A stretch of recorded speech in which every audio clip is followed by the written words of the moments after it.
So, good afternoon, everybody. Have you still got some capacity left for new stimulation? Yeah? And have you got a long to-do list already of things that, I must remember to take that back? Is it, yeah? It's all getting a bit exhausting, isn't it? But soon be drinks time. So, my job is to take you through to drinks time. And we'll try and achieve that. Okay, so if you are a tweeter, and that's what you're going to be doing this afternoon, then there's a room hashtag you need to use, which helps to differentiate this session, which is hash T2S3. T2S3. It's very memorable, yeah? Are there any people tweeting here, by the way? Yeah, good. Well, tweet away, because I expect you're going to find this afternoon lots and lots of practical tips. That's really what this afternoon's session is all about. First of all, the subject is blended learning, which for me is the most exciting subject I could possibly imagine talking about. You're obviously excited too, otherwise you wouldn't be here, am I right? So who here is excited about blended learning? Yeah, absolutely. It's not a very exciting phrase, but the reality of it is very exciting. As I'm sure you'll hear when you hear the examples from our two speakers today. But I get very excited about it because blended learning, not only does it work in the sense that it's been proven to work and actually means that we can bring in all the efficiencies that technology provides, but also actually extend and embed the program that we're producing into the workflow so that we end up with a more effective result. So we've got a combination of the two. But it also gives us wonderful opportunities to be creative and to put together recipes, if you like, which are completely original and ours for our audiences and our organizations. And that's why I think this sort of session today is going to be particularly valuable, very practical, because you're going to hear quite a few recipes which have been tested out and have worked in practice. So I think that's going to be really useful. Now, both of the speakers are from professional services firms, Linklaters and PwC. Is there anybody here, apart from people who are friends of the speakers, if you like, is there anybody else here who's from a professional services firm? I just want to see whether that's an interest. It was just one person at the back. So primarily the interest is in the blend. But I think that professional services firms are quite challenging environments sometimes in which to work, because there are such the audiences that you're trying to reach are people who are senior professionals in their own right. They've got very limited time. And very demanding, I think, in many cases. On the other hand, they need, to be absolutely on top of their particular professions, and that's why the learning function is so important in these organisations. So I hope you're going to be able to draw some generalisations from what you hear, which will work for your particular organisations too. Now, the format is that we're going to do two relatively short presentations of 15 minutes each. And that will allow us a good half an hour for questions, because I know what it's like. When I'm listening to case studies, I have questions, because you want to know, why did they do that? Why did they not do that? What were the challenges they faced? What were the problems, and so on? And those are questions which I want to make sure you've got plenty of time to ask those questions. So don't hesitate to make a note of those questions, and we'll handle them in a panel after we've heard from the two speakers. So we're going to start with Sue Hawke. Sue Hawke is from Linklaters, which is one of our major city law firms here in the UK. And Sue's going to talk about her blended solution that she's been working on. Thank you very much. Good afternoon, everybody. I am delighted to be here. For the last few years, I have sat in the audience, so I'm really excited about standing up and talking to you today. I've put one of my favourite quotes up on the screen, because it really goes to the heart of what I'd like to talk to you about this afternoon, and that's about a story of change that we made within Linklaters. And I'd like to challenge you to make a change in your organisation as well. One of the first things I'd like to do is play a very short video that helped explain to the firm the change we were going to make and how they would experience that. We want to help you maximise your potential through learning. It's part of our deal. Our clients expect to be able to access our firm's collective global knowledge, so we need to deliver learning to you at your point of need, on the job. Technology can help deliver this by providing you with access to learning when and where you need it, giving you new knowledge to digest beforehand so you are better prepared for the classroom, and connecting you with others through online networks. Our new approach to learning is called blended learning. Here's Scott to explain. Scott has got some training coming up. The session is in a few weeks' time, but his learner journey begins now, online. Scott accesses the course, which begins with an introductory video from a partner. He's quick to realise why this course is important. Over the next few weeks, Scott completes the online modules at his own pace, accessing them whenever his busy schedule allows. The online modules contain all the knowledge he needs, split into manageable, engaging topics. He's excited about the classroom training coming up. He feels prepared. This classroom training is different to the ones he's been to before. There are no lectures, no endless presentations. Instead, the session is about bringing to life what the group have already learned online, doing hands-on exercises and discussing ideas. Even after the classroom session, Scott's learning hasn't finished. He uses online networks to continue his learning and get support from his colleagues. He also uses the online resources to recap and refresh. It's all part of the blend. Looking back, Scott is a big fan of this new blended way of learning. For him, it was more engaging and a more effective use of his time. This new blended approach to learning is happening. We're piloting a selection of our global courses. You'll experience it gradually as development takes place. Our journey will continue. In the future, you'll also be able to access your online modules remotely, on different devices to support your personal preferences. So watch out for the communications on our new blended pilot programs. And keep an eye out for new online courses that are being developed. To find out more or get advice on developing online courses, talk to us, the new Global Learning Technologies team, or visit our GLTT wiki page. And finally, when you take a blended learning course, make sure you get the most out of it. Give both the online and classroom elements your full attention. They are both part of the core course, and there will be an expectation in the classroom that you've completed the online modules. Prepare well, build your knowledge, connect with others. Maximise your potential.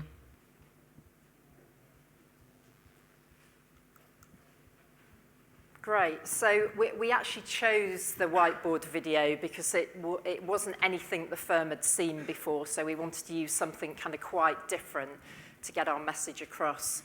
But I'll come back to the video a little bit later. So perhaps if I give you just first a bit of context about the firm.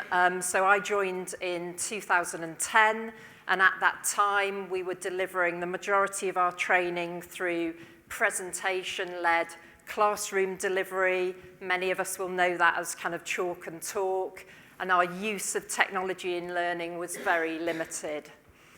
So my vision was to implement a blended learning strategy across the firm globally. This was the first law firm that I'd ever worked for, and what I came to understand pretty quickly is that lawyers are a challenging bunch, and if you want to make any kind of change, then you have to deliver to them very well thought out, kind of compelling evidence. And so I very quickly had to become quite an expert debater on the subject.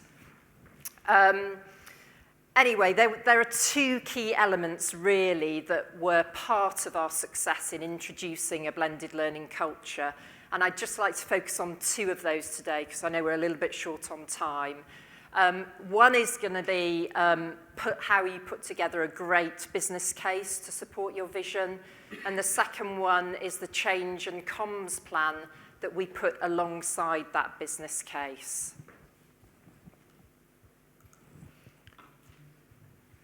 So in terms of the business case, and it sounds very simple, but actually this took us quite a long time to pull together before we were taking it through to our strategic project board. So I'm just going to cover 9 points quickly that we have here. In terms of our case for change, We felt that we were increasingly falling behind, in particular our clients who were using technology for learning.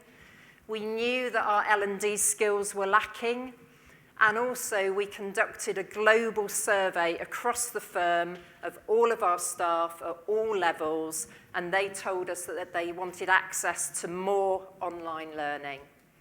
So those were the key parts of our case for change. In terms of the benefits to the business, so we particularly saw those at increasing our lawyers' speed to experience, at making learning available to them just in time, and then also we modelled some cost savings for the business as well, and I'll come on and mention those a little bit later.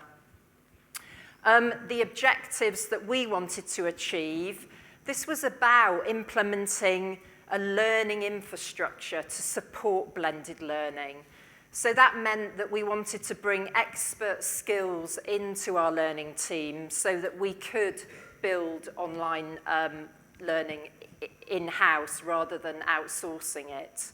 We knew that we needed to bring new tools in, so there was software that we included within that business case, both for our subject matter experts in the business who were developing content, but also for our team of experts, our global learning technologies team that we wanted to set up.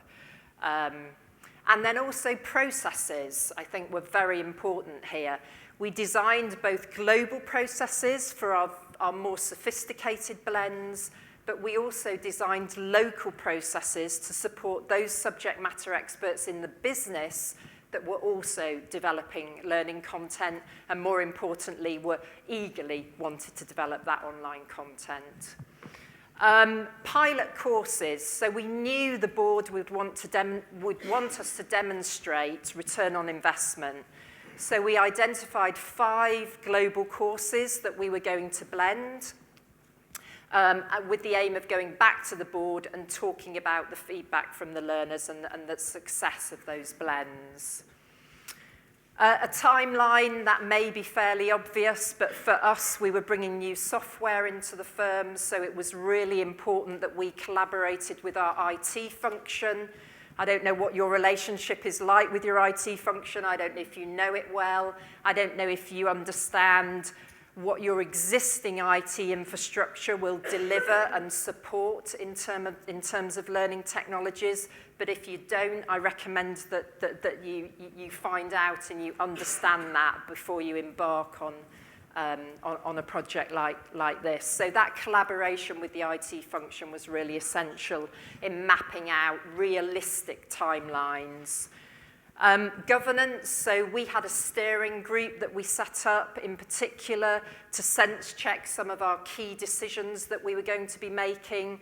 So for example, the length of our self-paced learning that we were going to push out to individuals. You might want to consider working groups or reference groups as part of your project, depending upon the size of it. The budget is always going to be important to the board. And here we just tried to be a little bit more creative. So we modelled some cost savings of those 5 pilot courses. We looked at the lawyers that were currently supporting the classroom elements, and we took their average billing rate, and probably, as you know, lawyers are quite expensive, and we modelled the opportunity cost saving back to the business in addition to the hard cost savings, and that figure came up to an annualised cost saving of 6 figures. So we took that into the board as well. Risks, I think it's important early on in the business case to identify risks. For us, in particular, we needed to be careful about how learning technologies would play through our learning management system and across our global network. So that was one of the key risks for us that we identified. And then scope, which I think is often forgotten. So if there are things in your project that are not going to be included, that are going to be out of scope. So for us, there was a lot of noise in the business around mobile learning, and that wasn't going to be part of this first phase of our blended learning delivery. And so we were quite clear in the business case about that. So that was the business case. For me, the real magic and the real success of this project was the change and communications plan, which I'd like to go on to talk about next. And I think it's often overlooked, it's not given the attention it deserves. And so I'd just like to talk briefly through what we did and what we continue to do around our change in comms. So you've already seen the video that went out to the firm globally. We also spent quite a lot of time writing our key messages, and we recycled those across a variety of communications. We looked at our stakeholders, in particular identifying those groups that were going to be challengers and how we were going to mitigate those groups. For our key stakeholders, so our knowledge and learning partners, we developed support packs to explain to them why we were doing blended learning, pushing them to the firm-wide video again, but particularly asking them to support us in allowing their lawyers to come onto these programs, and in particular, giving them time to do the self-paced learning. We also identified a group which maybe you wouldn't really think of, which was the secretarial group. Now, in a firm of lawyers, their life is controlled by the secretaries. And so again, we did a support pack dedicated to them. We showed them the strategy, we told them what we wanted to deliver, and we asked them to support their lawyers in finding time in their diary to do this learning, making sure they had the right equipment. So that group really was a catalyst for change for us. In terms of terminology, we'd been using pre-work for most of our programs. We wanted to change that, so we moved to self-paced learning to try and take that kind of optional piece out of whether you do or you don't do this piece of learning. We used our LMS to generate email reminders about the programs, pushing those out to the lawyers. We did a change impact assessment, so we looked at those people in the business, our subject matter experts that were developing learning content, and we looked at how we would need to work with them to change them. And also we went on to the pilot courses, we spent time with the learners, and we got some fantastic quotes that we then recycled back to our key stakeholders. We also developed some kind of wiki pages so we could keep the conversation going on about the blended learning strategy, and also give support tools to, again, those subject matter experts in the business that were working with us on the blended learning content. So that was the change in comms plan. Welcome to success. So it was an overriding success. We ran the 5 pilot programs several times last year. We managed to achieve an average completion rate of 98%, which previously in the firm was pretty unheard of. 3 things I just particularly want to reference. So the learners told us that the automated emails made them feel as though the program was really important. The firm-wide video, I think, helped to deliver that vision for us. And again, the catalyst for change group for us, it sounds very simple, was the secretarial group. So we continue to run a change and comms plan alongside all of our blended programs. We continue to use the secretaries.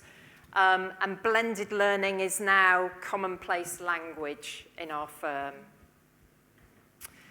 So what I'd like to say to you is that if you have an idea, if you have a vision, if you're really, really passionate about something, however challenging your landscape is, and I can tell you that a legal landscape is very challenging, you really can make that change.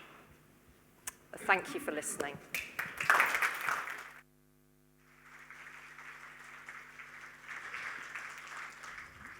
Thanks very much, Sue. We are going to move straight on to our second case study, and then you'll have a chance to ask both our speakers questions afterwards.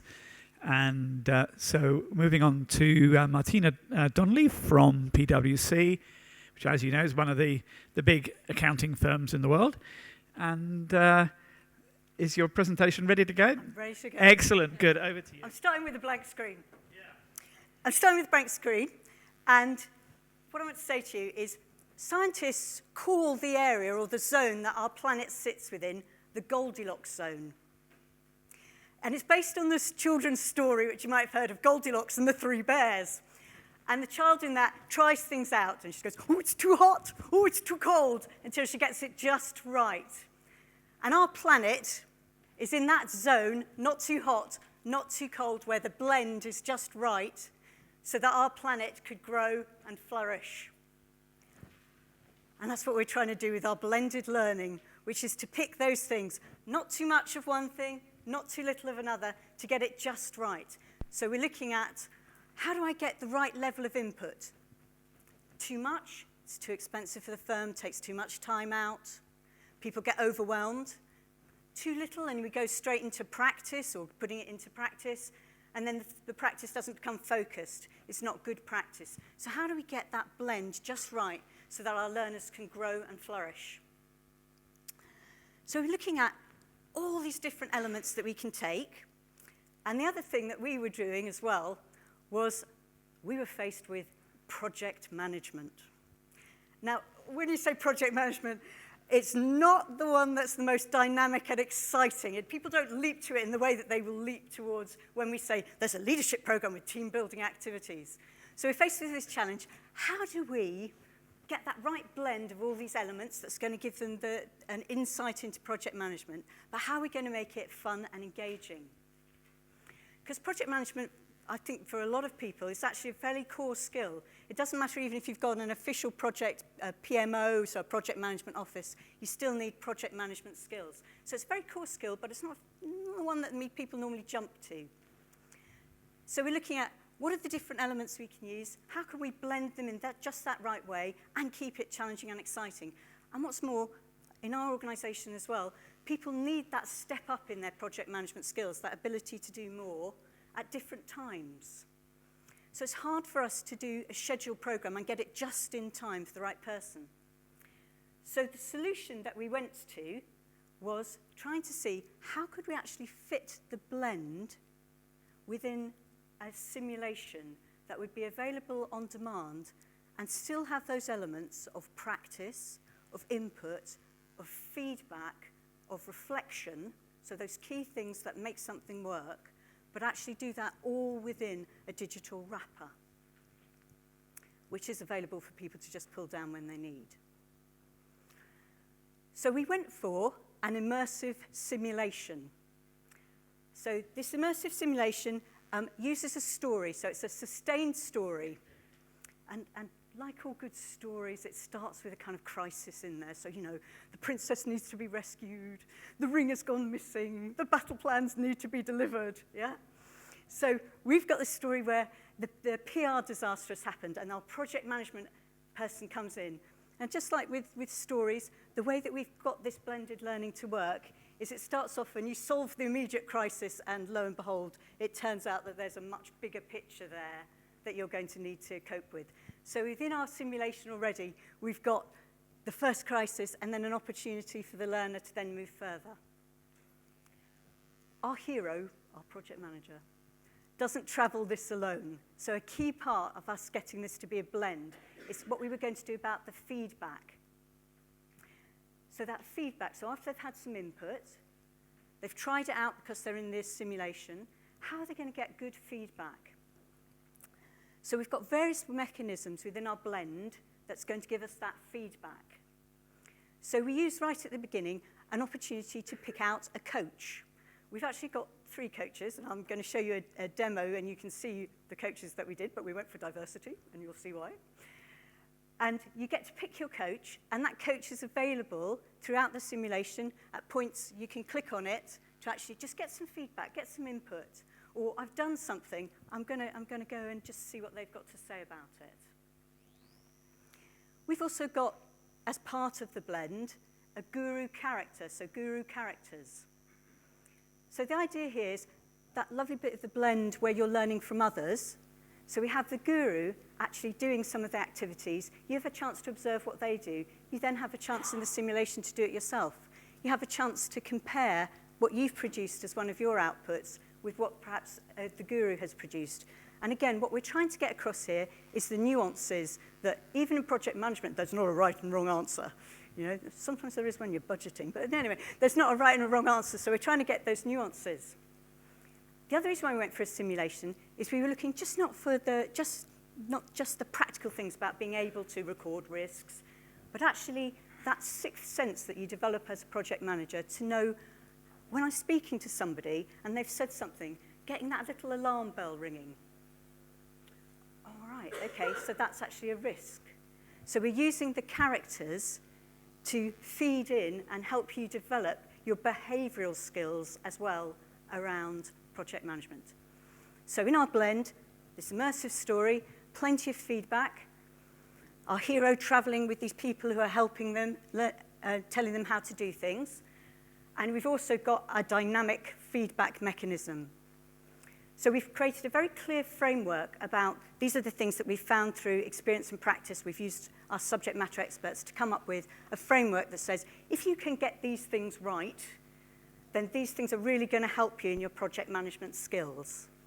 So our feedback is against these 12 things, and you have a dynamic score so that you can see how you're managing to do against these. At any point, you can access that and see how you're doing. We're also getting that bit of the blend which says you need to reflect about this yourself, you need to think about it and think how you're going to apply it yourself. So we're also asking people to self-score against it. What I'm going to do is I'm going to stop speaking now. I'm going to give you a chance to actually just see some of these features that I've been talking about in a little video. I'm going to take the black screen off. You're going to just momentarily, because we couldn't quite load it, so I'm going to put it on like that. There we go. And so you're starting off with the first crisis of the story.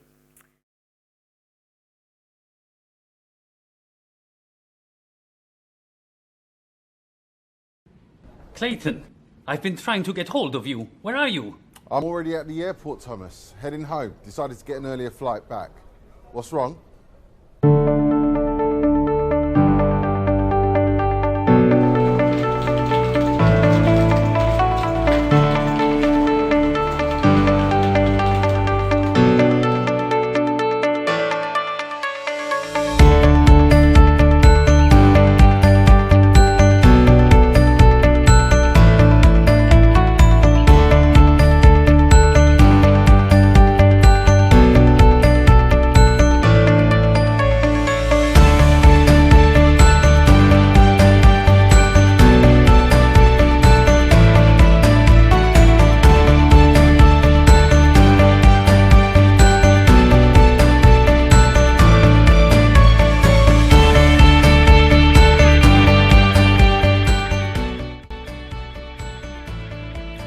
I'm Michelle.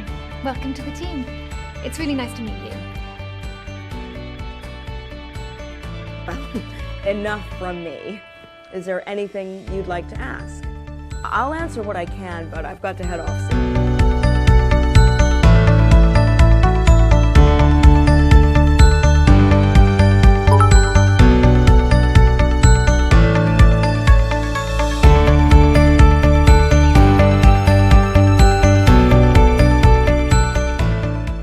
And we really need to get the overall.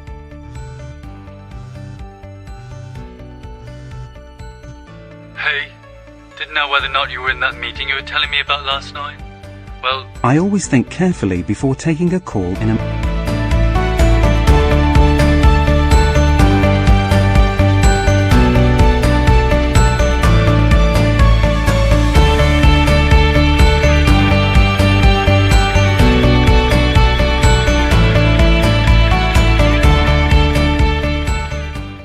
Hi there.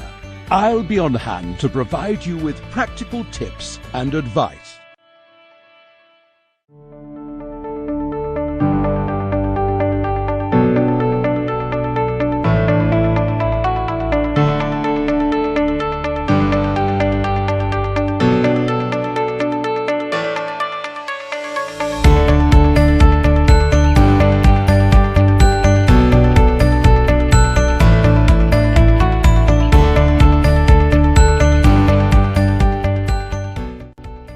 When I'm staffing projects, I want to make sure I prioritize our efforts to get the best results.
Breaking news. Sante voted best boutique hotel chain in our annual poll.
Just a little bit of a flavour of some of the things that we were actually trying to include in there.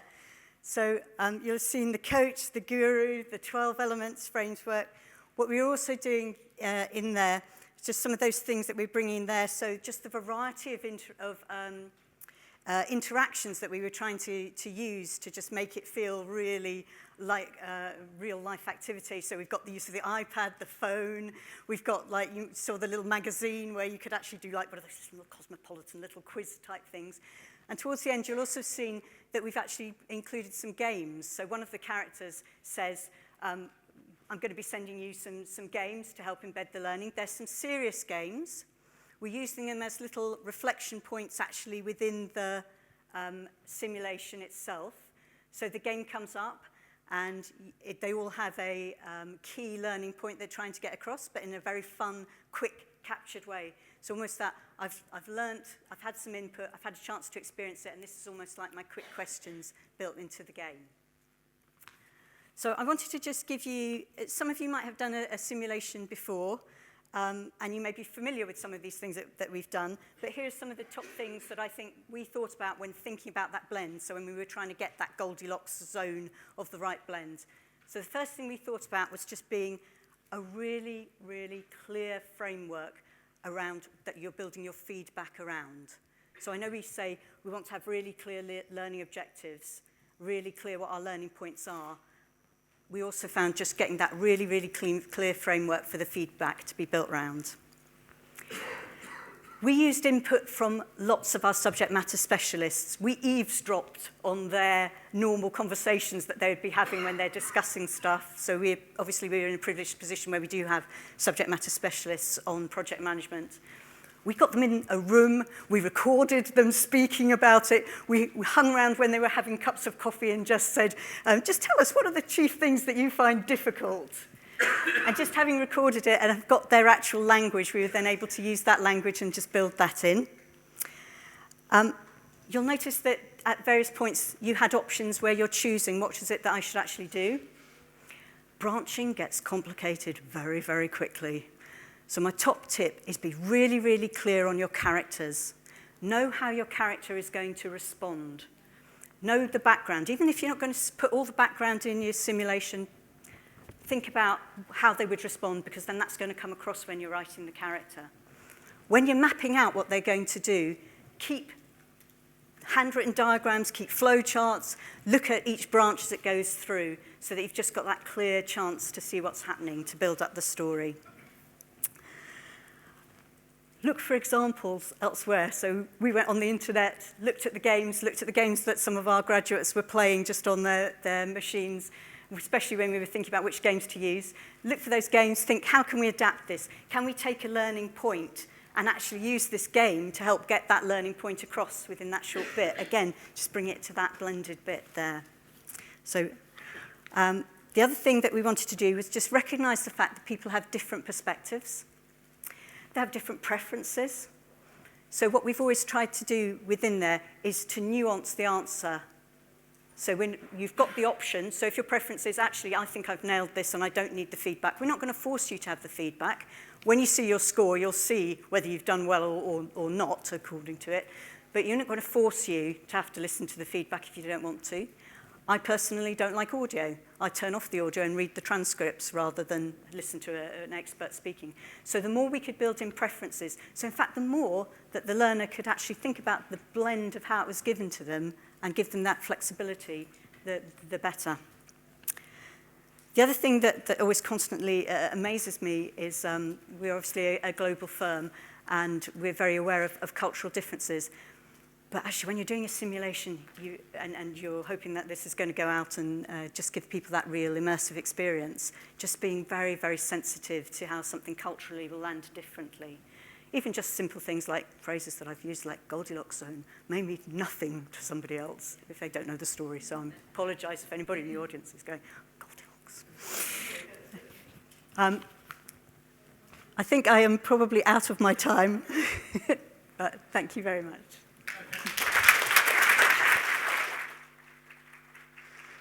Thanks, Martina.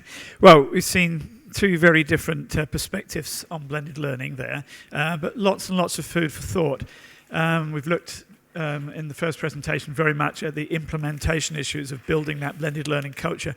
And then in the second presentation, we've seen an example of a very sophisticated digital intervention, which I think is, so that should give us lots of food for thought. So both of our speakers would be really, really keen to let you dig in and find out a bit more about why they did what they did and what happened along the way. So a question here. Both presentations were exciting in terms of how it could apply in places, but I was very struck when you were putting the business case. There were lots of benefits you were trying to make, and at the end you described success in terms of completion, which I think sort of made me a bit disappointed. I'm hoping there's more depth in terms of what success is. Was it more efficient in its delivery? Did it have greater impact in terms of what Linklaters was trying to do? Because I think 98% success was a bit of an anticlimax for me in terms of all the other excitement you were bringing in terms of presentation. Yeah. So it's to try and get a bit more of that detail. Yeah. So I mean, that was one kind of element, obviously. But I mean, what we were looking to do was to get an understanding across the firm of what blended learning was. So people just didn't understand the term. They hadn't heard it. They didn't understand what that benefit was. And so actually, you know, it's the start of a journey for us, particularly in our sector. And so, you know, the fact that we had partners asking their lawyers, you know, I understand you're going on this new blended program and, you know, come and talk to me about how it was just, you know, unheard of in our culture. And so I suppose the biggest success is that actually we have blended learning as a language. We have the business coming to talk to us about, well, actually, could I blend this program, or I have this business challenge? Can learning support me? You know, I want to develop some online learning, which is just a discrete standalone piece. How do I go about doing that? You know, it's about generating this inquisitiveness around blended learning, and we were just starting from a blank sheet of paper. The 98% is just there to kind of demonstrate that, you know, actually, look, our classroom attendance wasn't that fantastic. It was starting to dip. lo and behold, we implement blended learning and you know, some magic happens. But it takes time, and we're just at the start of that journey. Do you want to comment on that, Martina? I just echo, this is coming at the end of what we've been establishing as or experimenting with various different types of blend. So we've been looking at 12-week programs, which have had face-to-face elements, self-study, again, the social side of doing it, and that sort of blend. So this is just one example. And it takes a long time. It takes a time for the organisation to understand what it means. Yeah. And also it's interesting because it's one of those things that you have to keep going back to the organisation about to make them understand exactly what the success is, because people's memories are very short. So now that we've got people who automatically do what used to be called pre-reading, and I think you made a great point there, so they're now doing their self-study, whereas before that was unheard of, but now that's kind of like taken for granted a little bit. But, you know, a while ago it wasn't. So. Thanks very much. I will use the mic just to make the questions really clear. I'm curious about the first speaker operating in a global environment, really. I'm wondering, did you have any issues to do with language? Because the majority of my learners, I work in a global environment, they don't speak English. We didn't actually, because we have common English as a commonplace language across the global firm, although we are diversifying into some more regions, particularly kind of across China. So that may be something that we need to look at in terms of translation, but it hasn't been an issue for us as yet. I don't know, Martina, I know you're a lot bigger than we are, whether you translate or... No, English, again, is our first language. However, even in using English, again, it's just being sensitive to which English words you use, and again, avoiding, as far as possible, phrases or comments which are really very specific. Okay, actually, there's a hand up just earlier. I'll pass the mic over. Do you want to ask your question? Yeah, thank you for your inspiring presentation, the both of you. I'm really curious about evaluation of learners, and in particular also in learning outcomes. Did you evaluate it, or did you some research on it? Can you please tell me us something more about that? Yeah, so I mean, for us, we're at the start of the journey with blended learning, but certainly, you know, that going back to the learners and talking to them about how they've used the skills that they've learned across that program in their day-to-day work is increasingly important, and something that we are starting to do more of. I'll be honest, we haven't done a huge amount of it yet. But certainly that the idea of the blend supports that a little bit more, talking to their partners about you know, this speed to experience, because if we're providing that learning to them just in time, then we're looking to increase their speed to experience, particularly across a global organisation where we have offices which are very, very dispersed. Yeah, there's a question just coming, and you can come next. Can I just ask, what was the actual motivation behind deciding to do blended? And the second question, is if you can answer both, is one was a very immersive experience, the other was about starting this journey about communicating what is blended learning. So in both your cases, did you look at what the ROI is? Like, do we manage projects better now? Do we have better qualified lawyers? So that sort of perspective. Yeah, so I mean, from our perspective, it was, as I said, when I first started, the majority was just classroom training. But you know, lawyers' time is incredibly precious. It's, you know, I've worked historically in the Big Four before, and there is a real emphasis on time. So increasingly, we were finding it difficult to get lawyers into the classrooms. Our programs were 2-3 days.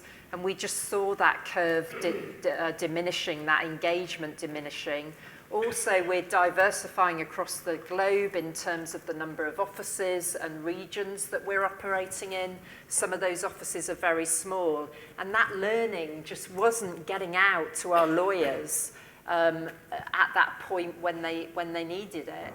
You know, and also we saw our clients, you know, out there doing blended learning and using technology.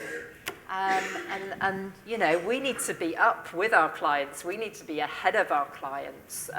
So those were some of the motivations. For me, I'm just passionate about blended learning. So I saw it as a real challenge to implement it in the firm.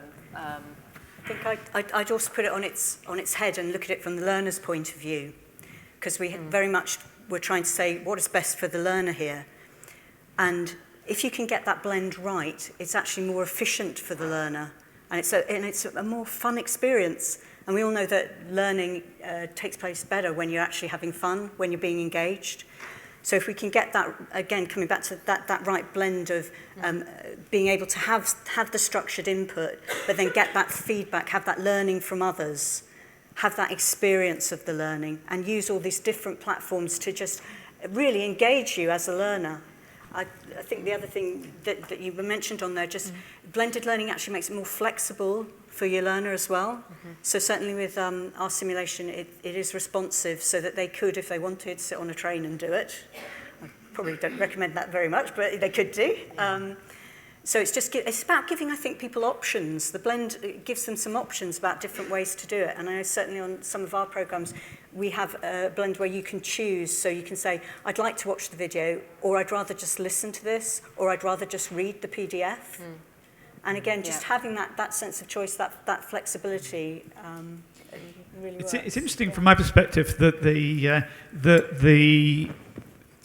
and I think it's the right way, is to use the word blended in a very broad sense. It's when you're pulling together a lot of ingredients rather than getting fixated that it has to have a classroom bit in it or it has to have an E bit in it. Because what you're describing in the PwC example is something that's very diverse and has lots of ingredients, but is actually it is essentially a digital offering, but it feels, it has this feeling of being, because you've got support coming from, from the side, from experts and what have you. So it feels like you're in a social environment, though you're not actually, which is an interesting use of the term. And the other point that I would make is if your landscape is that the business doesn't understand blended learning and you're introducing that for the first time, they won't understand what you can do with technology. They won't understand that actually you can simulate a classroom, you can simulate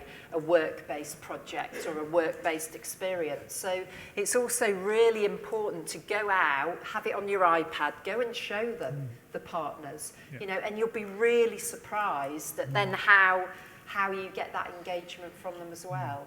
Because to bring all that into the scope of simulation, that's not a small effort, is it? And that was not a small budget, was it, Martina? It was interesting. It was extraordinarily interesting. You don't have to answer, but I think we can all imagine. There's a question here. Yes, thanks for sharing. I have two questions. The first being, I think when we look at building a learning culture, right, part of it is looking at the software, which is, changing people's mindset towards blended learning. I wanted to ask whether were there major business processes that you have to tweak when you were working on the project? Because I think most people believe that, the way towards is, blended learning is good. But the thing is, I think sometimes we are also hindered by the processes and structures that we have in place.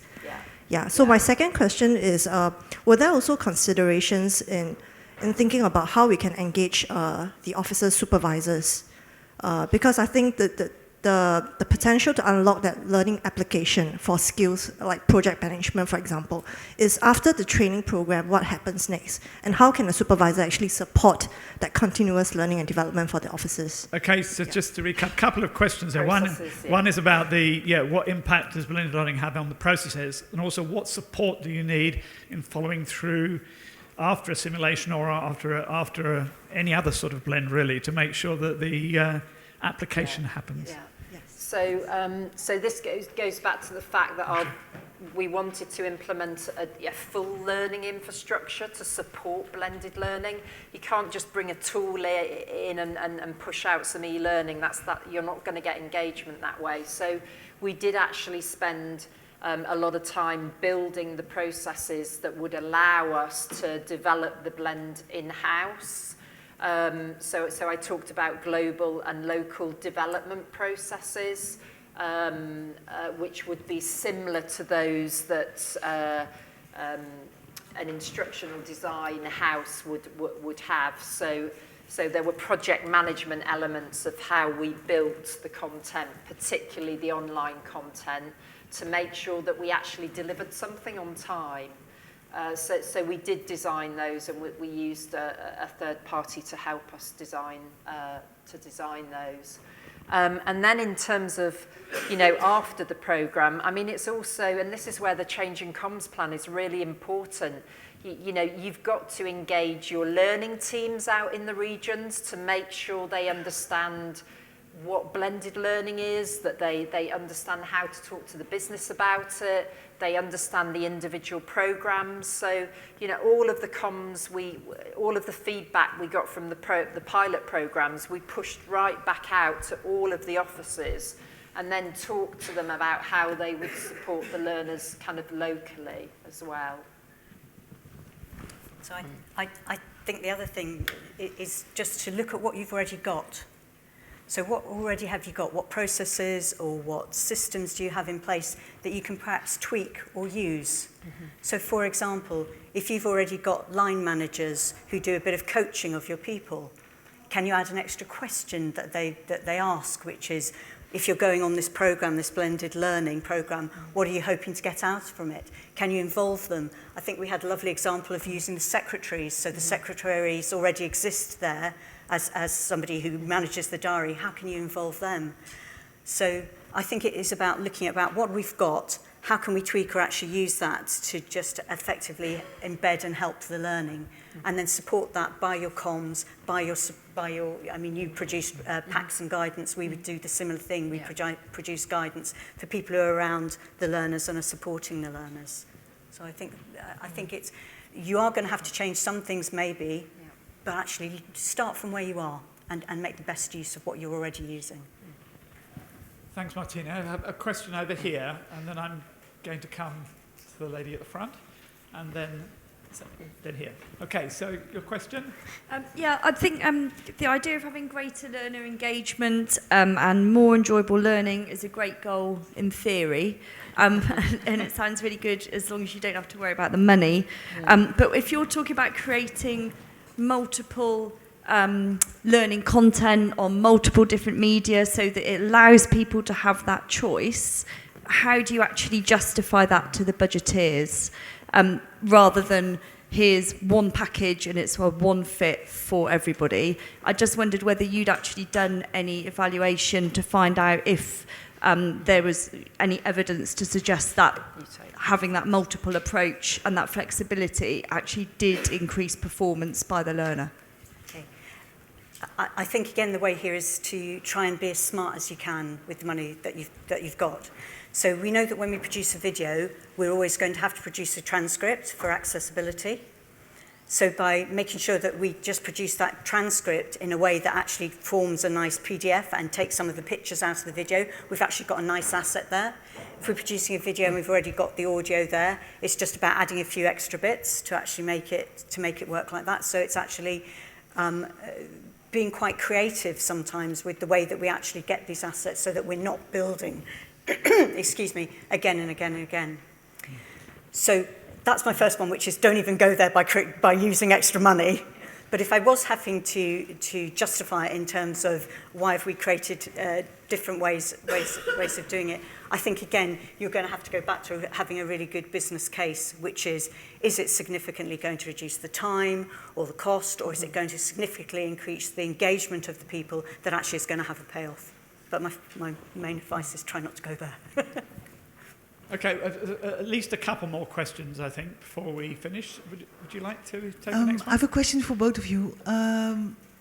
when you were talking about your learners, I think I see a similar kind of learners. I work at a big school with 17,000 students, and they also sometimes they want to learn, but most of the time they don't want to learn.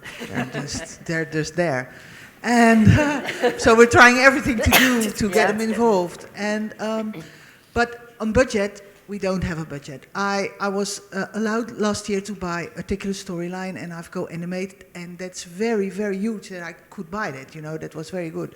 That I am here today is a very big thing, because a school doesn't have money. Can you tell me, when you're not thinking about budget, not anything, not thinking about, oh, well, you can't do that, you don't have budget, both of you, one thing that you would always do, even if you didn't have any money for your project, one thing from your projects, the things you learned about blended learning, one thing, what would you always do, both of you? It's a very challenging question. Sorry, shall I go first? I think the one thing that I would always do is build in an element of practice and feedback. I think in your blend, practice and feedback has always got to be there. I mean, being learning professionals, I'm sure we're aware of the importance of having the experience, being able to reflect on it, put it in the bigger picture, and then plan what you're going to do. And so that making your learning go through that whole circle, I think is just very, very important. So I'm saying practice and feedback to allow people to then take that learning on board and then plan about it. So in other words, if you're short of money, don't truncate the blend by just providing input of knowledge. Yeah. Make sure that it's a complete cycle.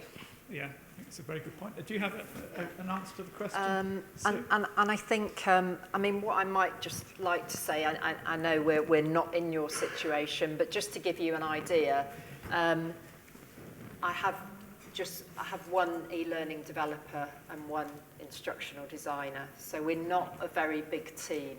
And it is amazing what you can deliver if you're creative in your design.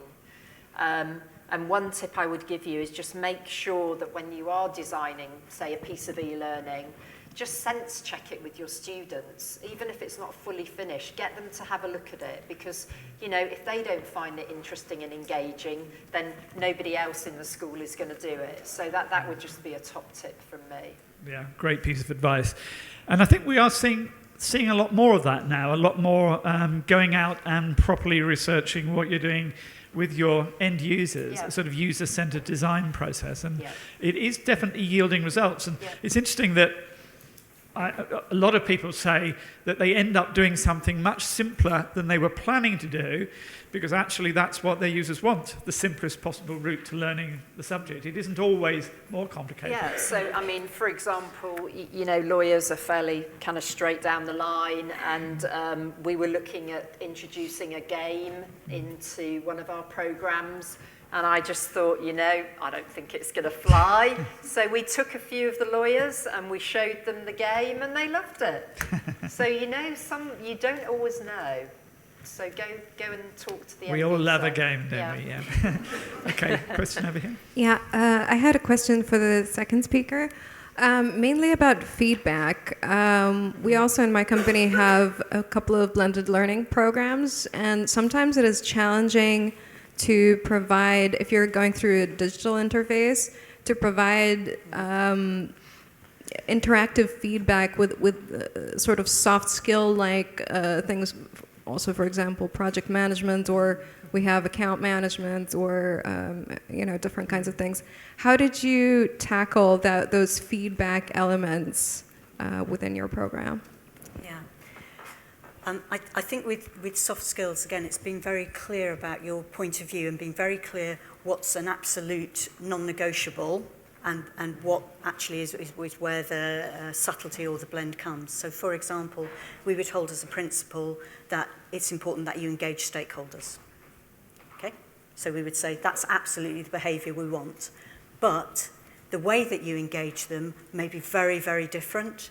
The amount that you engage them. So those are the bits where you need to be nuanced and you need to be reflective. So we would be giving our feedback about the things that we absolutely hold as a point of view. Stakeholders should be engaged. So that would be the main bit of feedback. But then the feedback about how you do it might be more nuanced. So we use our expert in the example to actually ask some reflective questions. So it would be broader to actually get the learner to be thinking and reflecting rather than giving an absolute answer. So it would be things like, did you consider that they're learning, that they like to do things very quickly, so that when you were talking to them, were you more clear and precise in your answers? You know, so things like that. Did you consider these things rather than this is the answer? Yeah. So it's really getting very clear about what are those things where you definitely have a point of view, and then for those soft skills, what are some of the questions at least you would hope that somebody would be going through? So almost what's the thinking path you should be going through rather than the absolute answer at the end of the day? So what are the factors to consider rather than the absolute answer? So what is this person's preferred style? How involved are they? What does value mean to them? What does quality mean to this person? So all of those things I would be expecting the learner to be getting, and so they'd be getting feedback about whether they thought about those. Sometimes we're a little bit, some of our feedback as well was, if a certain character had already made it clear they didn't like something, if you did something, you got the feedback because next time you met that character, they were cross. They were short with you. So you got it in that as well as an experience rather than just, this person may now be cross with you. Yeah. I think just echoing that, one of the tips I like to give to people designing interactive materials is just to imagine that you are in a teacher, well, teacher's the wrong word, but you know, you're in a teacher-student relationship, and imagine it was face-to-face, and imagine that had happened in a face-to-face environment, what would you say? So all that's happening is that you're one step removed from that, but it should still feel like you're interacting with a human being, not with a sort of something that's been concocted by a committee. Yeah. And I think if you can create that human experience with the computer disappears, and you're just interacting with the author, with the teacher, just like you are with a good book. You're not conscious when you're reading a book that what you're actually doing technically or how the book was produced. You're just interacting with that human being. I think that is a good piece of advice. I think it's a long day. We're probably all a bit tired. If there's one absolutely really, I'm not leaving here unless I ask this question, then is there anybody who's got a burning last question?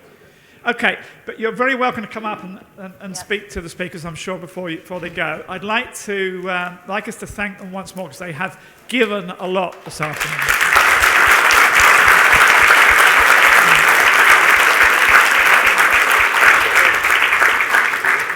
Excellent. We'll have a lovely evening and see you all tomorrow.